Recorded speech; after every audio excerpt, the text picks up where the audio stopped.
हमारे बड़ी भाईजान ने देखो कैसे आराम फरमा रहे हैं, जैसे इन्हीं का ही बिस्तर है। ओ भैया मेरी जगह उठ जा यार। ओ बड़ी उठ जा भाई, मैं कहाँ सोऊंगा।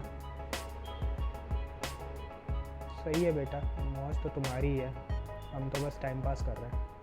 हाय गाइस, मैं आपको बताना चाहूँगा कि ये एक बहुत इंपॉर्टेंट चीज़ है जो हमसे बहुत बड़ी गलती हो गई थी और ये आपसे ना हो।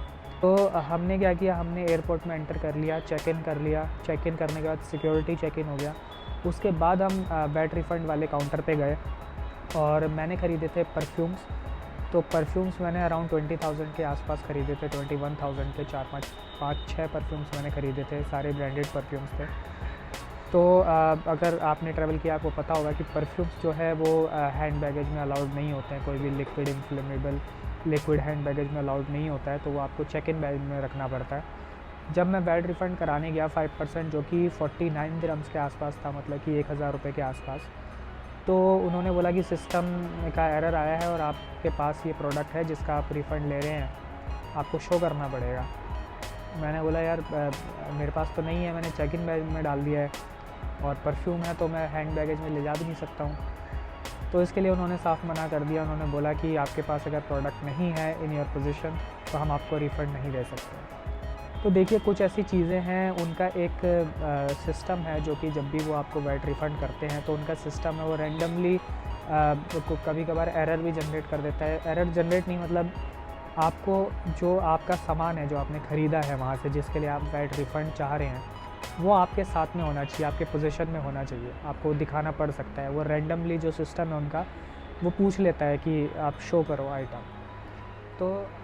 तो यही गलती आप ना करें। तो जो वैट काउंटर्स हैं जहाँ से आपको वैट रिफ़ंड मिलता है वो 2 जगह होते हैं, एक एयरपोर्ट के बाहर होता है, एक एयरपोर्ट के अंदर होता है। तो अगर आपके पास कोई ऐसा आइटम है जो कि आप चेक इन बैगेज में रखना चाह रहे हैं, जैसे परफ्यूम्स हो गया या इस तरीके की कोई चीज़ हो गई, तो मैं आपको बोलूँगा कि आप जो एयरपोर्ट के बाहर है बैट वाला काउंटर, आप वहाँ से रिफ़ंड ले आएँ। अगर आप एयरपोर्ट के एक बारी अंदर आ गए और वो आपके पास नहीं है आइटम, तो फिर आपको बैट रिफ़ंड नहीं मिलेगा।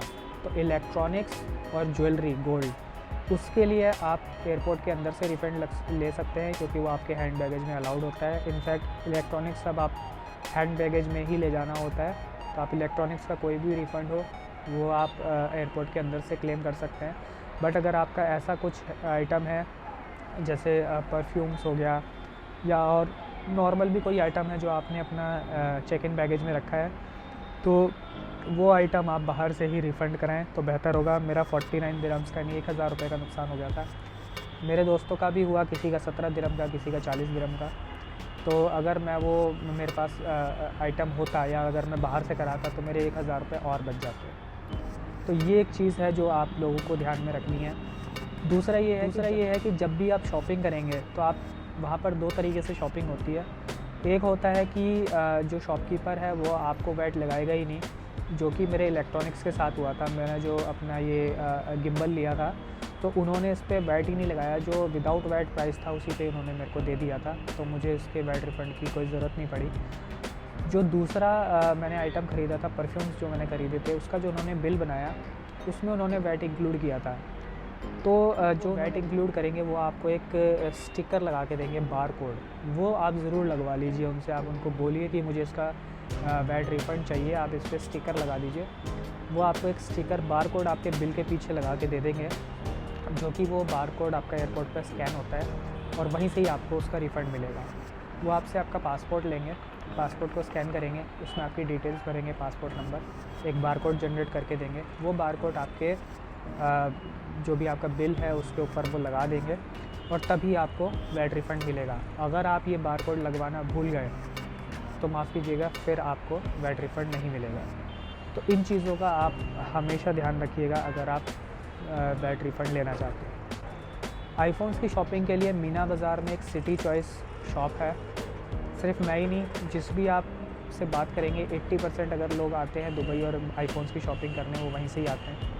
सिटी चॉइस करके है शॉप, उसका मैं पूरा डिस्क्रिप्शन में आपको पूरा डिटेल्स में मेंशन कर दूंगा।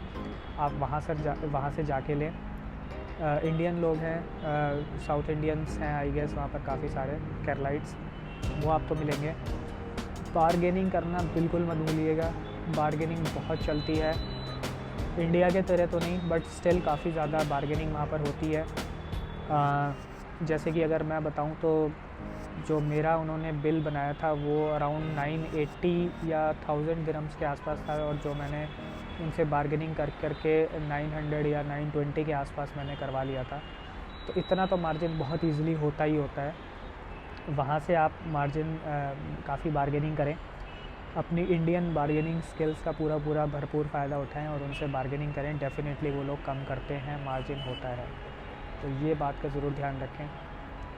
दूसरी चीज़ है सिटी चॉइस, काफ़ी ट्रस्टेड दुकान है, वहाँ से आप लेते हैं। कोई प्रमोशन वीडियो नहीं है बट मैंने वहाँ से लिया। मैंने भी और भी काफ़ी चीज़ें जो सर्च की मैंने यूट्यूब पे, सब जगह मुझे उसी शॉप का रेफरेंस मिला है, तो आप वहाँ से ले सकते हैं। इसमें वैट आप अगर रिफ़ंड ले रहे हैं तो स्टिकर ज़रूर लगवा लीजिएगा, बार कोड। और अगर आपके पास ऐसा कोई सामान है जो आप चेक इन बैगेज में डाल रहे हैं तो प्लीज़ उसका वैट रिफ़ंड आप पहले ही एयरपोर्ट के बाहर से ले लीजिए, क्योंकि एयरपोर्ट के अंदर से आप सिर्फ इलेक्ट्रॉनिक्स और गोल्ड के लिए रखिए। क्योंकि अगर आपके पास आइटम नहीं हुआ और उन्होंने रैंडमली चेक करने के लिए आपको बोल दिया कि आप आइटम दिखाइए और आपके पास आइटम नहीं हुआ, तो फिर वो आपको जो है वो आपको नहीं, they will not give you the refund.